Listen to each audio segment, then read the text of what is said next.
eager to forego the social engagements that being in town brings. That would be true, if it were not for the company I shared tonight. Aww. Smile falters as though only now realizing what he said. He blushy! He's totally a softie. What I mean to say was... There we go. Alright, choices again, guys. We have, I agree, I could not ask for better company. Don't falter on speaking your mind.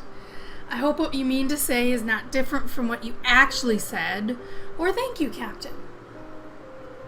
I really wouldn't go for the fourth one because it's just, yeah, no, I really wouldn't.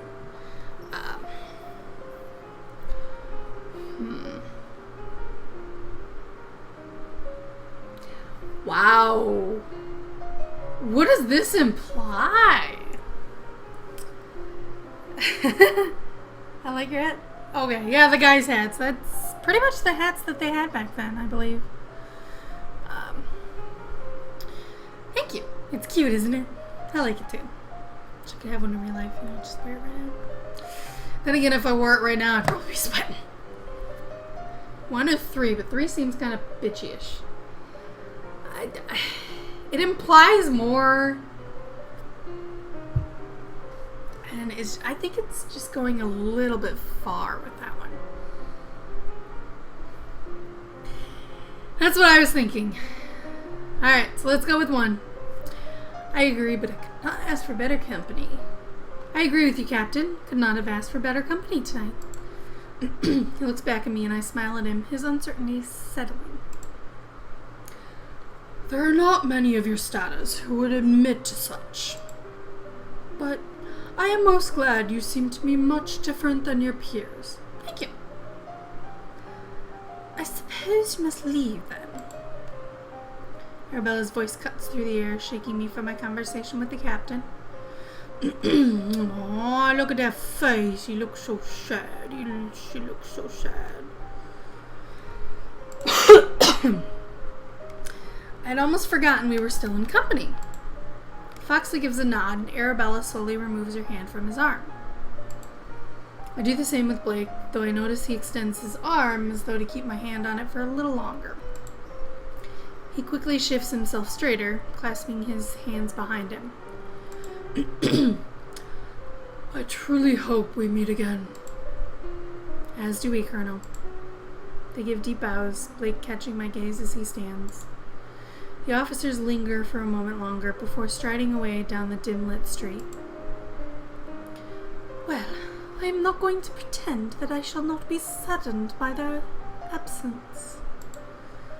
I smile at her as we turn to head inside, hoping it will lift her spirits a little. You and the Colonel certainly seem to become fast friends. I do not believe I was the only one to make such.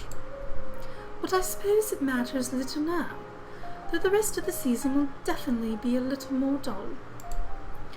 We head inside to bed, the excitement from the evening and the solemn goodbye draining what little energy I have left. Next morning, as I am sat at my dressing table with a maid skillfully curling my hair, Arabella bursts into my room.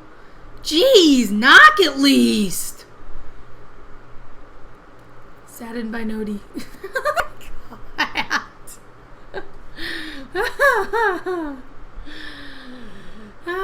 don't know. Femme, you shall not believe the news.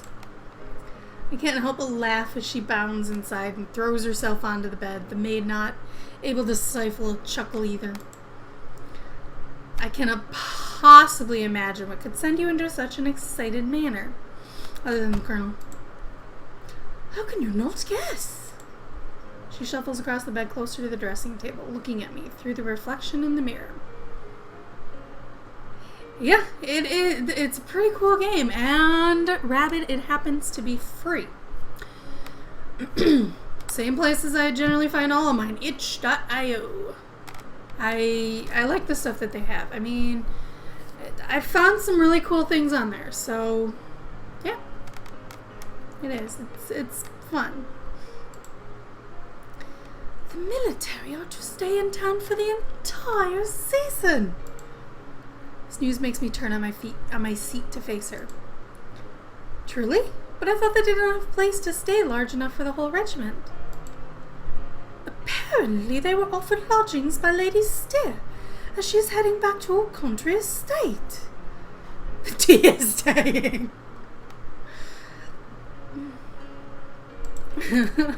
Cat. And do you know which officers have stayed in Bath? I know that 2 of them are ones we already have acquaintance with. Seeing as how we don't know any other 2. We don't know any of the other officers, so of course. Unexpected flurry lightens my stomach and I can't help but smile. Hurry now, fam. They're most likely walking in the park this morning with everyone else. If we do not make haste, then we may miss the opportunity to accidentally bump into them. I laugh loudly at her words as she scurries from the room, a wide grin on her face. Yes! Seduce Me to the demo, yeah, that was free. You can actually get Seduce Me to the actual game, not the demo, the full game.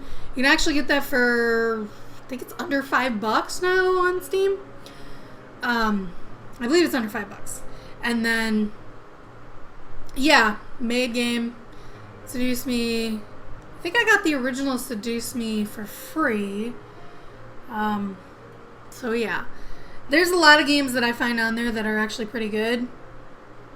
So, I mean, I like looking on there. I find some pretty good games. Accidentally bump into them in the bushes. Wildcat, something's on your mind.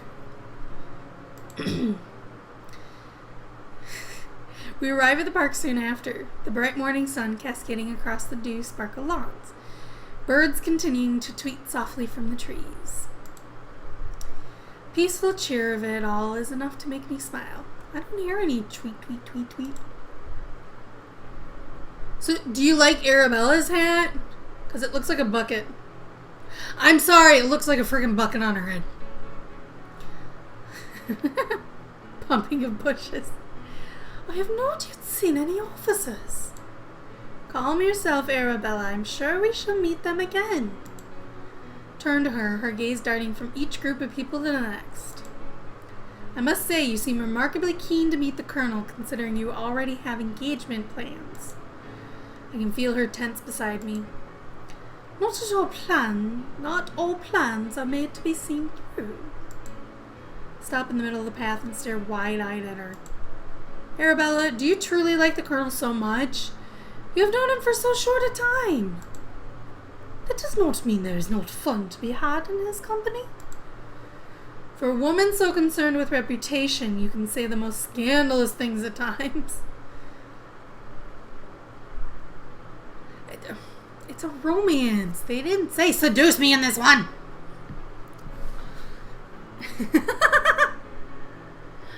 Yeah, that's what I'm thinking. It's a freaking bucket on her head. This is not Seduce Me. It's a romance. I don't know if it involves any of that. I didn't see anything saying that it was. I think it was rated 16. It was the lowest it had, so I don't think there's any sex in it.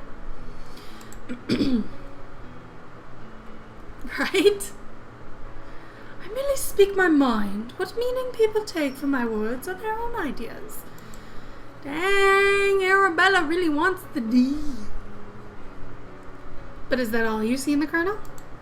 She grows unusually quiet, and suddenly her focus shoots off to the left.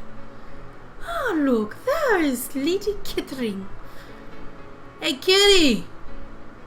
You're in the story, Lady Kittering. Before I can speak, she moves away towards a small group of women, the group instantly buzzing with chatter. I smile as I watch her go. I know I should join the group, but the idea of making conversation doesn't sit well when I could enjoy the serene surroundings instead. As I wander through the park, I make my way to a more secluded path, led on by the birdsong. What birds? I don't hear birds! Okay, I hear something now. Turning through a crop of trees, I almost stumbled coming upon Captain Blake and Colonel Foxley riding along the path. Okay, those are horses. Oops. Yep. They halt their horses just in time, their expressions as shocked as mine. Miss Apricot! Captain leaps from his horse in a smooth motion and jogs towards me. Are you all right? Are you quite all right? He clasped my arms gently, glancing over me. His sudden touch makes my mouth dry, and I barely manage to squeak out a response. I'm quite fine, Captain, just a little surprised. He gives a nod at my words, then realizes his hands are still on me and snatches them back. Are you walking alone, Miss Apricot?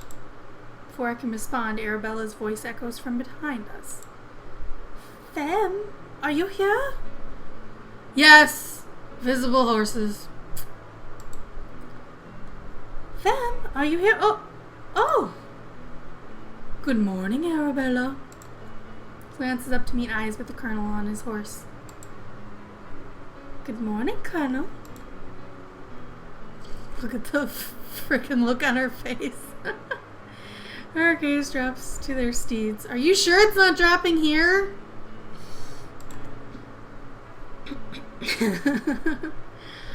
Oh, what fine creatures. You like horses? I adore them. No, she doesn't. I like how they do the paws like that. That's so cool. But I keep the thought to myself, happy to watch their cheery exchange. It has been many years since I've ridden, I admit, but then you must do so now. What? I would not deny a fellow horse lover the opportunity to ride after so long. Yep. Such big tea. Oh my gosh. Oh, well, Colonel, that's not necessary. Alright, we got choices.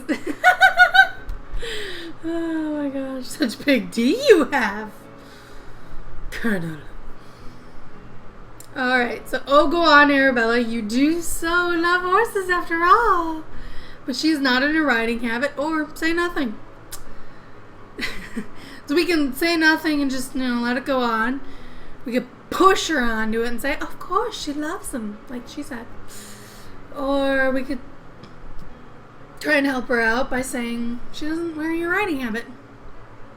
I know! She put it on, she brought it on herself. Wow! Divided!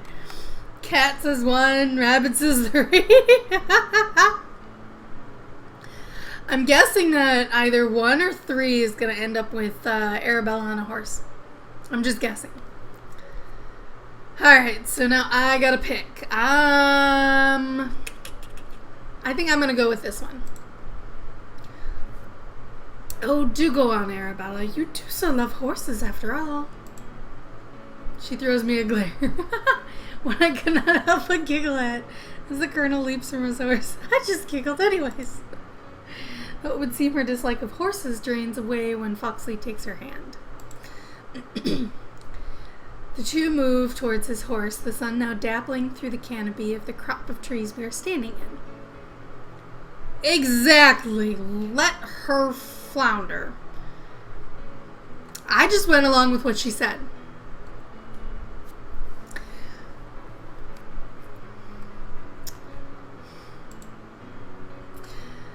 And what of you, Miss Apricot? What of me? Would you care to ride? Of course she would. Of course she would. We both flinch as Arabella calls to us. If I am enjoying a ride, she will as well. Then I suppose it is settled. I walk slowly to the side of his horse, running my hand over the creature's sleek neck as I go. I love horses in real life, so not a problem for me.